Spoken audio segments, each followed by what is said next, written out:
এই মোমবাতির আলোর মতোই যেন আমাদের দেশটা আলোকিত হয়ে যায় আর কি। আজকের আয়োজন আমাদের মূলত এটার জন্যই আমরা এখানে আসছি। তারপর আমি যদি ধরে নিই আসলে মোমবাতি জ্বালিয়ে আপনাদের নীরব প্রতিবাদ।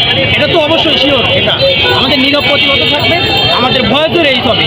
প্রত্যেকটি অন্যায় এখন আমরা ভয়েস তুলতে সাহস পাবো বা আমরা ভয়েস তুলবো। থ্যাংক ইউ ভাইয়া, একটু কথা বলবেন।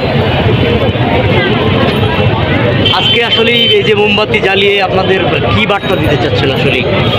আপনারা জানেন আমরা গত 15 জুলাই থেকে আমাদের স্বৈরাচার সরকার পতনের লক্ষ্যে আমরা রাজপথে ছিলাম। তো সেখানে আমাদের অনেক ভাই, অনেক ছাত্র, অনেক জনতা, আমাদের সবাই ভাই শহীদ হয়েছে। তাদের স্মরণে আজকে মূলত আমরা এই মোমবাতি প্রজ্বলন করেছি এবং ভবিষ্যতের বাংলাদেশ যাতে আলোকিত আলোর ধারায় বহমান হয়, মানে আলোকিতভাবে সুন্দর একটা সুষ্ঠু বাংলাদেশ আমরা গঠন করব, সেই প্রত্যাশায় আমরা আজকে